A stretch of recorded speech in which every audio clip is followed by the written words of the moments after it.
नमस्ते बच्चों। तो पिछले क्लास में हमने सौर ऊर्जा के विभिन्न युक्तियों के बारे में पढ़ा था और आज हम ऊर्जा के नवीकरणीय स्रोत का दूसरा पार्ट पढ़ेंगे, जिसमें कि हम ये बात करेंगे पवन ऊर्जा के बारे में। किसके बारे में?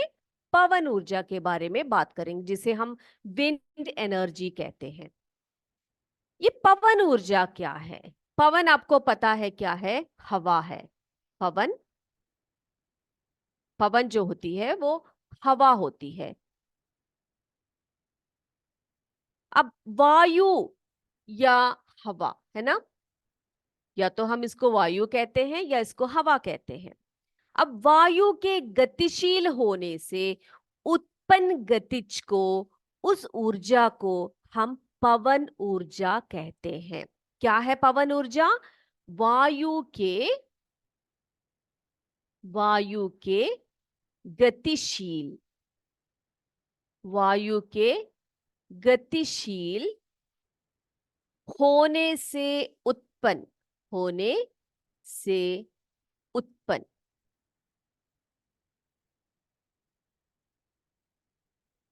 गतिज ऊर्जा को, गतिज यानी कि गति करने वाले, गतिज ऊर्जा, जिसे हम काइनेटिक एनर्जी कहते हैं। अंग्रेजी में काइनेटिक एनर्जी कहते हैं। गतिज ऊर्जा है ना।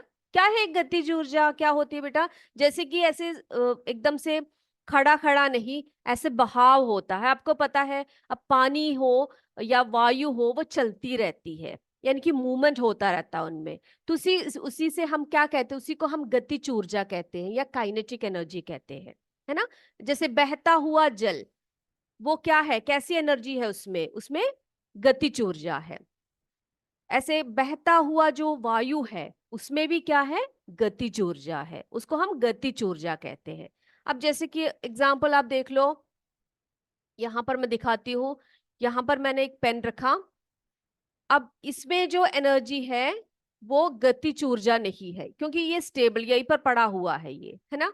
लेकिन अगर मैंने इसको हिला दिया इस प्रकार से, ये चला गया, तो उसको हम क्या कहते हैं? तो इसमें मूवमेंट हो रहा है, चल रहा है ये। तो इसको हम कैसे एनर्जी कहते हैं? कैसी ऊर्जा कहते हैं? गतिज ऊर्जा कहते हैं। तो वही ऊर्जा, उसी को हम काइनेटिक एनर्जी कहते हैं। और वायु के गतिशील होने से उत्पन्न, अगर वायु गतिशील है और उससे एक एनर्जी, जो एक ऊर्जा जो उत्पन्न होती है, उसी को हम, उस गतिज ऊर्जा को हम क्या कहते हैं? उस गतिज ऊर्जा को हम पवन ऊर्जा कहते हैं। पवन ऊर्जा कहते हैं। क्या कहते हैं उसको? पवन ऊर्जा कहते हैं। अब वायु, वायु में ऐसी संवहनी धाराएं हैं जो सूर्य द्वारा पृथ्वी के पृष्ठ को असमान रूप से गर्म करने के कारण उत्पन्न होती है, जिसे पवन कहते हैं, जिसे हम पवन, हवा या वायु कहते हैं। अब पवन की दिशा तथा चाल पृथ्वी के प्रत्येक स्थान पर वर्ष भर परिवर्तित होते रहते हैं। ये तो मुझे बताने की जरूरत ही नहीं है आपको कि अब देखो, फॉर एग्जांपल भारत में ही अगर हम लोग ले ले, इंडिया में ही हम लोग ले ले, तो जो वायु की जो गति होती है, पवन की दिशा, पवन की दिशा, दिशा यानी डायरेक्शन, ठीक है। पवन की दिशा तथा चाल, पवन की दिशा तथा चाल पृथ्वी के प्रत्येक स्थान पर वर्ष भर परिवर्तित होते रहते हैं। वर्ष भर परिवर्तित होते रहते हैं। परिवर्तित होते हैं, ठीक है। लेकिन पृथ्वी के किसी भी स्थान पर सालों साल पवन की चाल एवं दिशा में परिवर्तनों को, या जो पैटर्न होती है, बहुत कुछ समान या नियत रहता है। अब प्राय क्या होता है कि पवन की चाल पर्वतीय क्षेत्रों में अधिकतम होती है। कैसी होती है? पवन की जो चाल होती है वो पर्वतीय क्षेत्रों में, पर्वतीय क्षेत्रों में कैसा होता है? पर्वतीय क्षेत्रों में अधिकतम होता है। कौन से क्षेत्रों में? पर्वतीय क्षेत्रों में पवन की चाल जो होती है वो अधिकतम होती है। पवन की चाल समुद्र तट तथा तटवर्ती क्षेत्रों में भी अधिक होता है। अब देखो, दो प्रकार के स्थल हैं जहां पर अधिकतम होती है। एक तो हमने कहा पर्वतीय क्षेत्रों में, और दूसरी हम बात करते हैं समुद्र तथा तटवर्ती क्षेत्रों में। तटवर्ती क्षेत्रों में भी क्या होता है? पवन की चाल अधिकतम होती है। ठीक है। अब वायु के गतिशील होने से, मैंने कहा वायु गतिशील होती है, आपको पता भी है वायु गतिशील होती है। वायु के गतिशील होने से उत्पन्न जो गतिज ऊर्जा है उसको हम पवन ऊर्जा कहते हैं, और इसका उपयोग हम पवन चक्की के ब्लेडों, पंखुड़ियों को घुमाने में कर सकते हैं। पवन चक्की के द्वारा हम लोग जल पंप और आटे की चक्की चला सकते हैं। आपको मैं एक चित्र दिखा देती हूँ, इसके माध्यम से जरा एक्सप्लेन करती हूँ। आपने कभी देखा है पवन चक्की या पवन के जो जल स्रोत, इस तरह से आप देख सकते हो।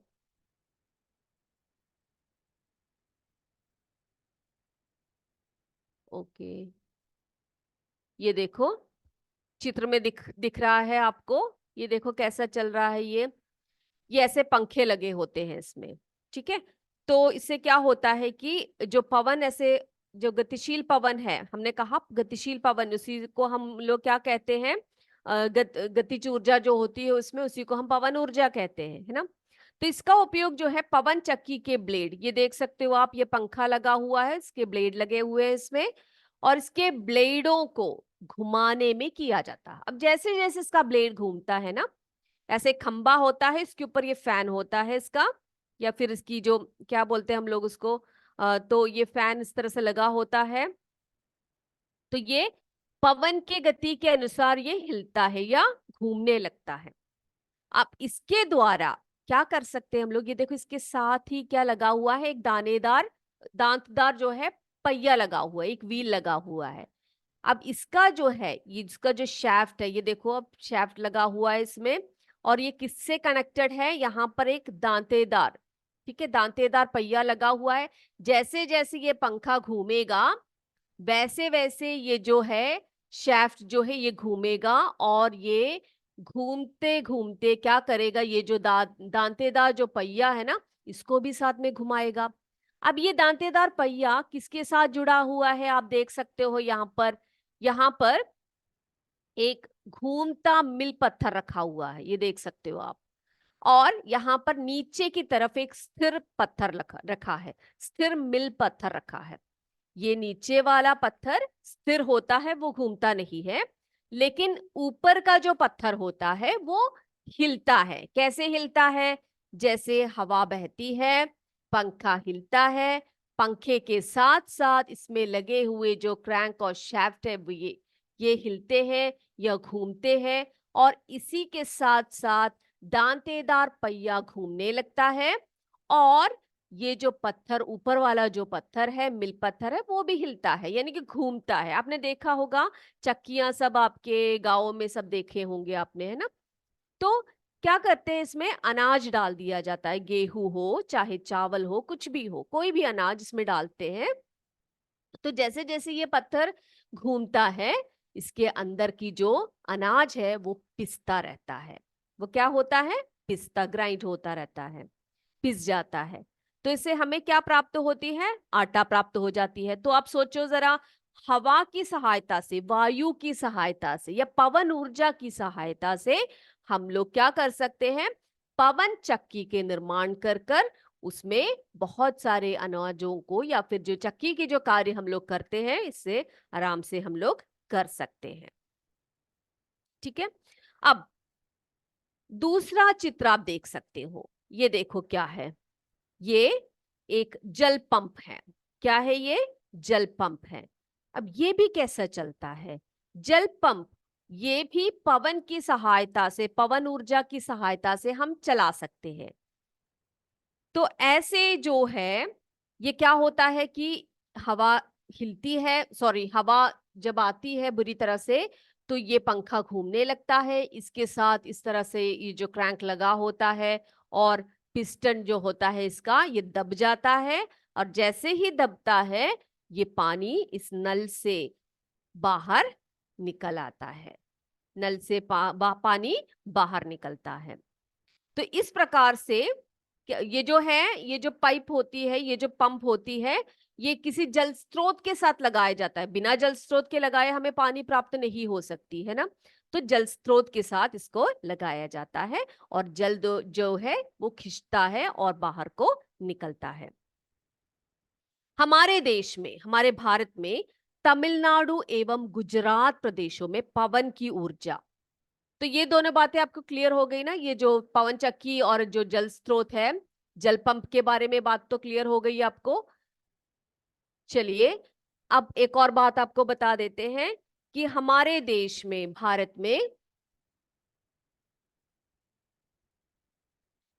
में तमिलनाडु तमिलनाडु एवं गुजरात प्रदेश,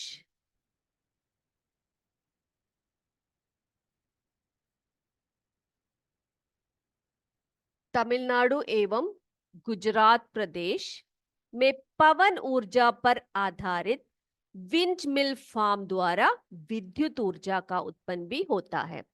तो इन दोनों प्रदेशों में क्या है कि बहुत ज्यादा हवा चलती है, अच्छी हवा चलती है। तो यहां पर क्या करते हैं, क्योंकि समुद्र तटीय प्रदेश है ये दोनों, है ना, तमिलनाडु हो चाहे गुजरात हो, तो वहां पर पवन ऊर्जा पर आधारित windmill farm, windmill farm द्वारा क्या किया जाता है, विद्युत ऊर्जा का निर्माण होता है, इलेक्ट्रिसिटी प्रोड्यूस की जाती है, विद्युत ऊर्जा उत्पन्न होती है, विद्युत ऊर्जा उत्पन्न की जाती है। और आजकल कुछ क्षेत्रों में अनेक पवन चक्कियों की समूह, यानी कि विंडमिल, है ना, विंडमिल फार्म्स के द्वारा विद्युत उत्पन्न किया जाता है बहुत सारे क्षेत्रों में। सबसे पहले तो तमिलनाडु और गुजरात में ही सबसे ज्यादा थे। अब ऐसे प्रदेशों में जहां पर हवा अच्छी मिलती है, वहां पर सब क्या किया जा सकता है, पवन ऊर्जा की सहायता से विद्युत ऊर्जा को उत्पन्न किया जाता है। तो आप सोचो जरा, कितने सस्ते हैं ये, कितने स्वच्छ ऊर्जा के स्रोत हैं। हमने सौर ऊर्जा के बारे में बात किया, वे भी स्वच्छ है, जिससे कि कोई प्रदूषण नहीं होता। वायु ऊर्जा के बारे में या पवन ऊर्जा के बारे में हमने बात की, वो भी स्वच्छ है, उसे कोई, जिसे हम क्लीन एनर्जी कहते हैं, है ना, जिसे कोई भी तरह की हानिकारक प्रदूषण हमारे वातावरण में नहीं होते हैं, लेकिन हम इनके उपयोग बहुत कम करते हैं, यही बात है। चलिए, पवन ऊर्जा तो हो गई। अब हम बात करते हैं नवीकरणीय ऊर्जा का तीसरा स्रोत, जिसे हम जल ऊर्जा कहते हैं। जल ऊर्जा,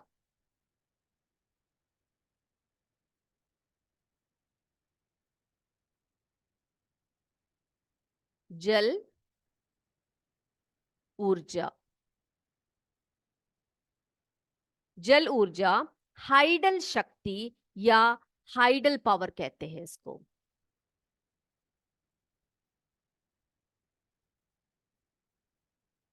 हाइडल शक्ति, या जिसे हम हाइडल पावर कहते हैं।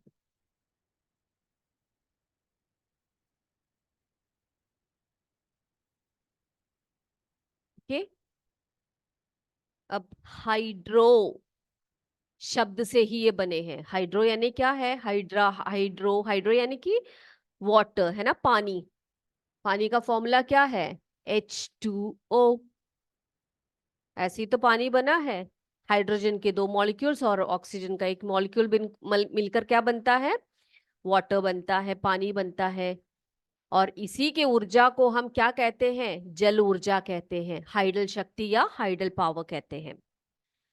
अब जैसे कि मैंने आपको बताया कि पवन जो होती है वो उसमें गतिज ऊर्जा होती है, उसी प्रकार से बहते हुए जल में, ठहरे हुए जल में नहीं, बहते हुए जल में, रनिंग वाटर कहते हैं हम लोग उसको, बहते हुए जल में क्या होता है, गतिज ऊर्जा होती है, काइनेटिक एनर्जी होती है, गतिज ऊर्जा होती है, गतिज ऊर्जा होती है बहते हुए जल में। और इस गतिज ऊर्जा को जल विद्युत संयंत्र द्वारा विद्युत ऊर्जा में बदला जाता है। किसके द्वारा? इस गतिज ऊर्जा को जल विद्युत जल विद्युत संयंत्र द्वारा किसमें बदला जाता है? विद्युत ऊर्जा में बदल दिया जाता है, विद्युत ऊर्जा में बदल दिया जाता है। इस प्रकार बहता हुआ जल ऊर्जा का बहुत बड़ा स्रोत है। अब नदी पर बांध बनाकर अत्यधिक मात्रा में पानी को एकत्रित किया जाता है, यह भी आपको चित्र के माध्यम से ही मैं आपको बता देती हूं, जिससे कि क्या होता है, विद्युत ऊर्जा में, जल विद्युत संयंत्र द्वारा क्या होता है, विद्युत ऊर्जा में इसको कन्वर्ट किया जाता है। तो आप चित्र में देखिए, इसमें क्या होता है कि नदी पर बांध, आपने देखे होंगे ना, डैम्स बने होते हैं बड़े बड़े नदियों पर, जहां बहुत सारा पानी होता है तो वहां पर डैम्स बने होते हैं, डैम्स को ही हम लोग बांध कहते हैं। अब नदी पर बांध बना दिया जाता है, और सिर्फ बनाकर क्या करते हैं, उसमें अत्यधिक मात्रा में,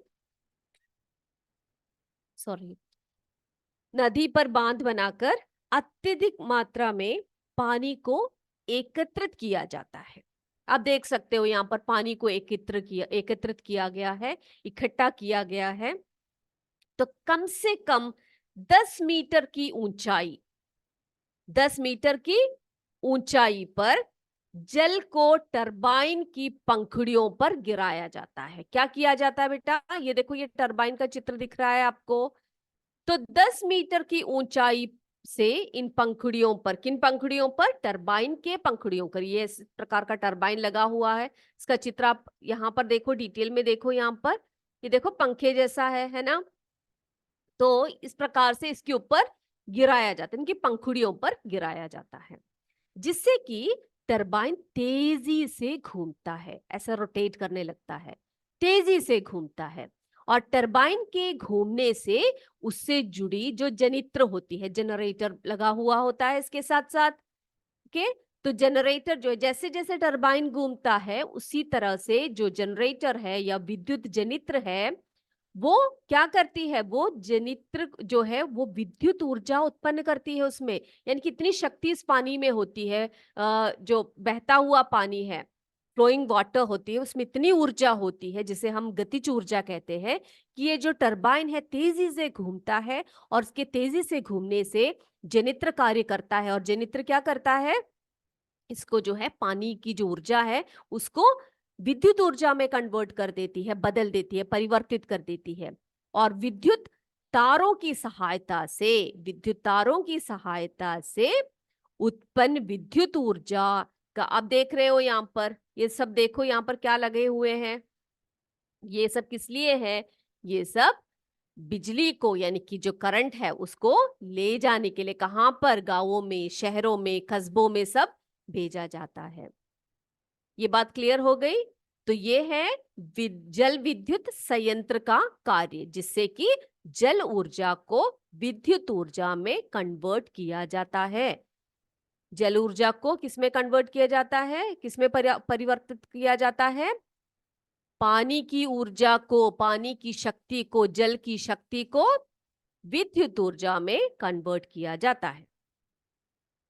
अब बेटा, पहाड़ी स्थानों पर जहां जल प्रवाह अनवर्त रूप से प्राप्त होती है, आपको पता है जैसे पहाड़ी एरिया होती है ना, पहाड़ जो होते हैं, पहाड़ी एरिया में क्या होता है कि बहुत सारा जल कैसे एकदम से बहता रहता है।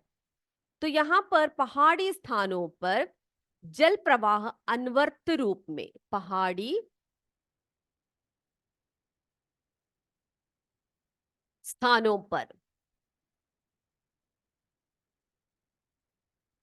पहाड़ी स्थानों पर क्या होता है, जहां पर जल अनवर्त रूप से प्राप्त होती है, वहां पर जल संयंत्र यंत्र को स्थापित कर दिया जाता है और अधिक उपयोगी होता है इससे। क्योंकि क्या होता है, पहाड़ी एरिया है तो ऐसे ऊंचाई से पानी गिरता रहता है। जैसे ये पहाड़ है, ये पहाड़ है तो यहां से ऐसे पानी ऐसे अगर गिर रहा है तो ये यहाँ पर बहुत सारे जो है टरबाइन लगा दिए जाते हैं। क्या लगा दिए जाते हैं? टरबाइन, यानी कि जल संयंत्र जो है, यंत्र है, वो लगाए जाते हैं। ऐसे से लगा सकते हैं हम लोग। तो जिससे क्या होता है कि जल संयंत्र यंत्र लगाए जाते हैं, जिससे क्या होता है कि पानी को जो है, जल शक्ति को विद्युत शक्ति में हम लोग बदल देते हैं। अब आपको पता है उत्तर प्रदेश में रिहंत में, कोई गए हो वहां पर? आप ही का प्रदेश है रिहंत में, उत्तर प्रदेश का रिहंत एरिया।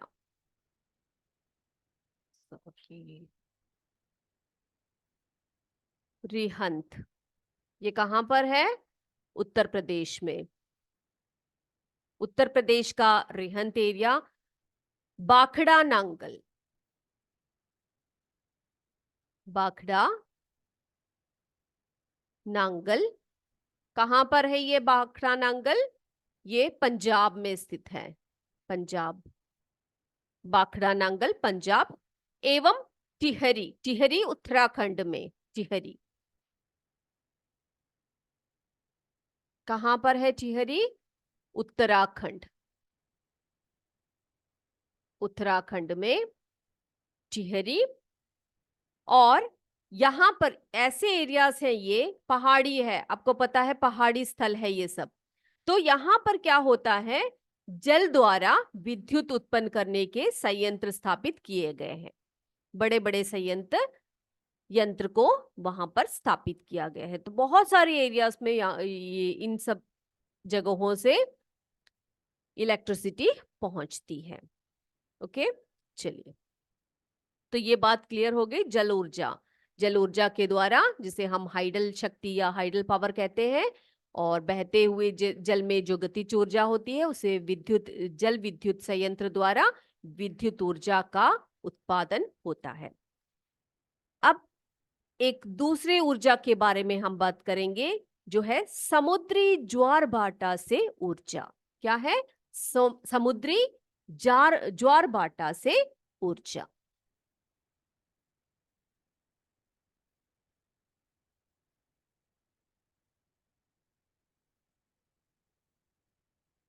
समुद्री, समुद्री ज्वार भाटा,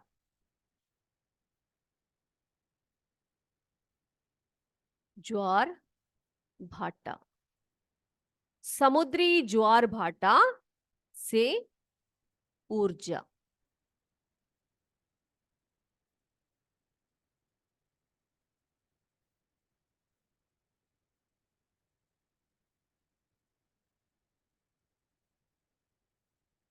अब समुद्र तट पर सामान्य जो तरंग, आपको पता है समुद्र में ऐसे तरंगे आती रहती है, लहरें आती रहती है। अब सामान्य तरंगों के अतिरिक्त विशाल सामुद्रिक तरंगे भी आकर टकराती है। जैसे कि ये समुद्र है, तो इस तरह से वेव्स आते रहते हैं। वेव्स यानी कि लहरें आती रहती है। और कभी कभार ऐसा होता है कि बहुत ऊंची ऊंची लहरें आती है, बहुत ऊंची ऊंची लहरें समुद्र में आती हैं। तब जब ये जो समुद्र, जो ऊंची जो तरंगे हैं, सामुद्रिक तरंगे, इसे हम क्या कहते हैं? सामुद्रिक तरंगे। जो सामान्य होती हैं वे छोटी होती हैं, इसके अतिरिक्त विशाल सामुद्रिक तरंगे आती है जो करोड़ों लीटर जल की गति प्रदान करती है। क्या करती है ये? करोड़ों लीटर जल की गति प्रदान करती है।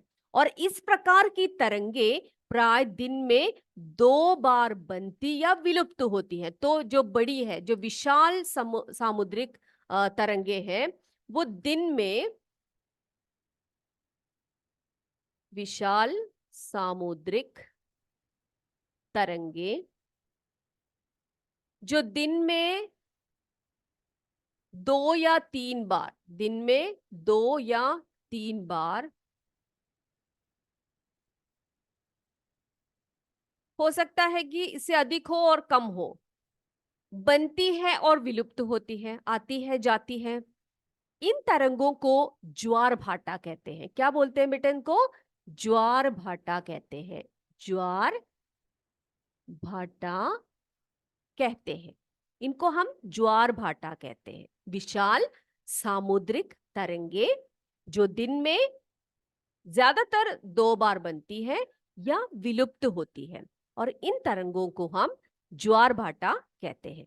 ज्वार भाटा के समय तरंगों में अपार गतिज ऊर्जा होती है, यानी कि बहुत ज्यादा शक्ति इनमें होती है, अपार गतिज ऊर्जा होती है। और इस ऊर्जा को विद्युत ऊर्जा में बदला जा सकता है। क्या किया जा सकता है? इनको जो है विद्युत ऊर्जा में, क्योंकि बहुत शक्ति इनमें होती है, विद्युत ऊर्जा में बदला जा सकता है। और इस ऊर्जा को विद्युत ऊर्जा में बदला जा सकता है। और इस प्रकार ज्वार भाटा भी ऊर्जा का कौन सा स्रोत है? नवीकरणीय स्रोत है, पुनः प्राप्त होने वाला स्रोत है। और इसका उपयोग करके ऊर्जा संकट को कम किया जा सकता है। जो समुद्री इलाके हैं, जो समुद्र तट के लोग रहते हैं, वहां पर ये इस प्रकार की ऊर्जा से उनकी जो जितनी प्राप्ति, जहां से समुद्री तरंगों से यानी कि ज्वार भाटा से जो विद्युत ऊर्जा प्राप्त होती है, वो उनके लिए पर्याप्त हो सकती है। तो बहुत सारे ऐसे विकल्प हैं जिसको हम साधारण, जो हम लोग एनर्जी यूज करते हैं जैसे कोयला, पेट्रोलियम आदि, उनकी जगह पर हम लोग मुफ्त में यूज कर सकते हैं इन सबका, मुफ्त में। और ये क्लीन ऊर्जा है, ये भी क्या है? ये बहुत ही साफ और स्वच्छ ऊर्जा है। ओके, चलिए ये बात भी क्लियर हो गई सबको कि समुद्री ज्वार भाटे से कैसे ऊर्जा ऊर्जा उत्पन्न होती है और उससे कैसे विद्युत धारा को हम लोग, विद्युत धारा का उत्पादन कर सकते हैं। अब अगला जो ऊर्जा है उसके बारे में हम बात करेंगे जैविक पदार्थ के बारे में, जैव मात्रा के बारे में, जो ऊर्जा का एक बहुत ही अच्छा स्रोत है। जैविक ऊर्जा यानी कि बायोमास। अब बायो, जैव, इन सबसे आपको पता लग रहा होगा कि क्या है ये। जैव यानी क्या है? बायो, है ना?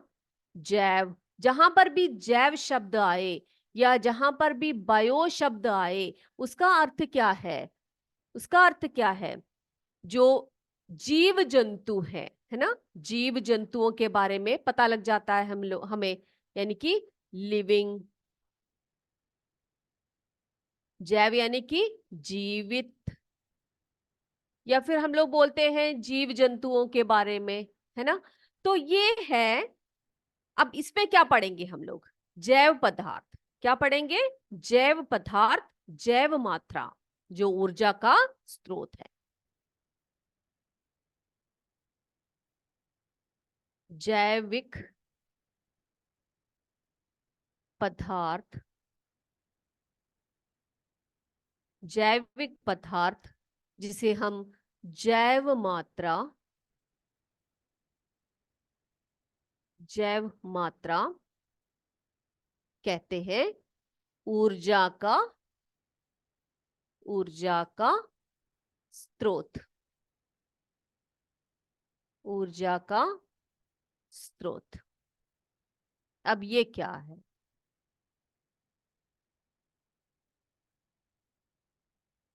जीव जंतुओं के, किसके? जीव जंतुओं के मलमूत्र, गोबर, कचरा, कृषि के उत्पाद, इन सब के अपशिष्ट ही को हम जैव मात्रा कहते हैं। तो जैव मात्रा क्या है? जैव मात्रा, या जिसे हम अंग्रेजी में बायोमास कहते हैं, ये क्या है? ये जीव जंतुओं जीव जंतुओं जीव जंतुओं के मलमूत्र मलमूत्र, गोबर, कचरा,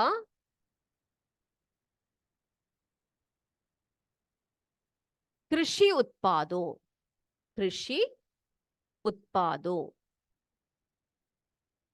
कृषि उत्पादों के अपशिष्ट के अपशिष्ट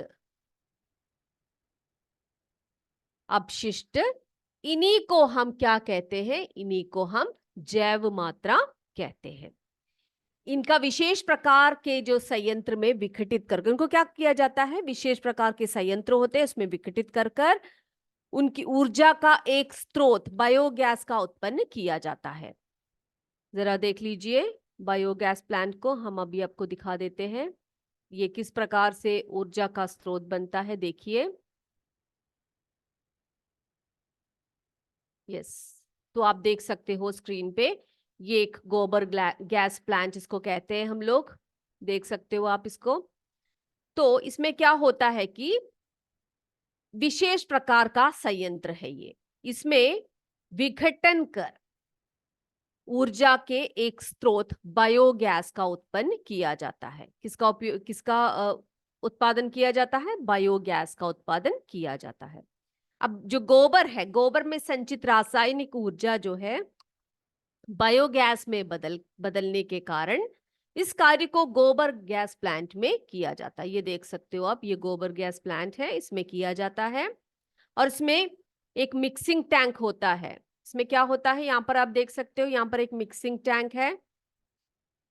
गोबर के जल को, यानी कि गोबर को जो है घोल कर जल में मिलाकर पाचक टैंक में डाला जाता है। किसमें डाला जाता है? इस टैंक में पाचक डाल, यहाँ पर क्या करते हैं हम लोग, गोबर जो मिक्सिंग टैंक है, यहाँ पर जो गोबर है उसको पानी के साथ हिलाकर इसको क्या किया जाता है, यहाँ से इस पाइप के द्वारा पाचक टैंक में इसको डाला जाता है। किसमें डाला जाता है? पाचक टैंक में।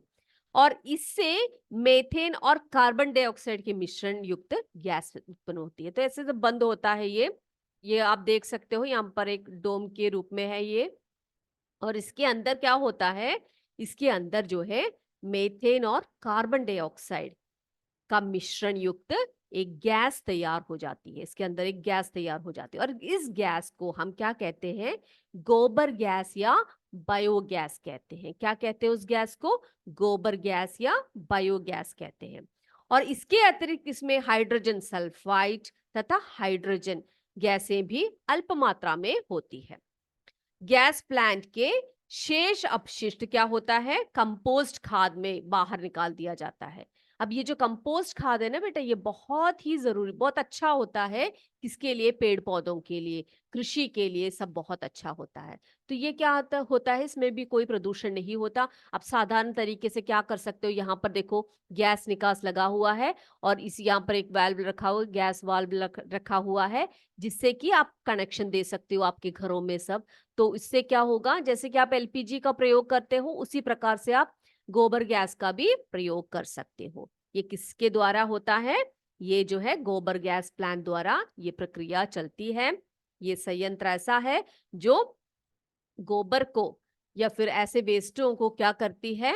जैव मात्रा को ऊर्जा के रूप में परिवर्तित कर देती है। ये बात क्लियर हो गई?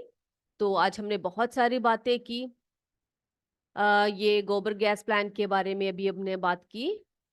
और आज हमने क्या क्या पढ़ा? आज हमने पवन ऊर्जा के बारे में पढ़ा, जल ऊर्जा जिसे हाइडल शक्ति या हाइडल पावर कहते हैं उसके बारे में पढ़ा, उससे कैसे विद्युत को हम लोग प्रोड्यूस कर सकते हैं उसके बारे में पढ़ा। समुद्री ज्वार भाटा ऊर्जा के रूप में किस प्रकार से प्रयोग किया जा सकता है, किस प्रकार से समुद्र तट की जो लहरें हैं या बड़ी बड़ी लहरें हैं जिसे हम ज्वार भाटा कहते हैं, उसको हम लोग किस प्रकार से एक नवीकरणीय ऊर्जा के रूप में हम लोग उसका प्रयोग कर सकते हैं। और संकट के समय हमें ये सभी ऊर्जाएं बहुत कार्य में आती है। फिर हमने पढ़ा जैविक पदार्थ या जैव मात्रा या बायोमास के बारे में, जिसमें हमने पढ़ा कि जैव मात्रा क्या है, और जो बायोगैस है, बायोगैस प्लांट है, उससे हम लोग ऐसे जैव अपशिष्टों को किस प्रकार से उपयोगी बना सकते हैं, किस प्रकार से हम लोग उससे गैस बना सकते हैं और घरों में हम लोग उसका उपयोग कर सकते हैं। तो ये सारी जो ऊर्जाएं अभी तक जो हमने पढ़ी वो सभी क्या है, नवीकरणीय ऊर्जा के सोर्सेस हैं। अब एक और चीज रह गई है हमारी नाभिकीय ऊर्जा या परमाणु ऊर्जा के बारे में। न्यूक्लियर एनर्जी कहेंगे, जियोथर्मल एनर्जी कहते हैं जिसको हम लोग। तो वो बात हम लोग अगली क्लास में करेंगे, उसके बारे में हम लोग चर्चा अगली क्लास में करेंगे। तब तक के लिए जो कुछ आज पढ़ाया सभी अच्छे से पढ़कर आइएगा। और इसी के साथ आज की कक्षा यही समाप्त करते हैं। जय विद्या शक्ति, जय हिंद, जय भारत। धन्यवाद।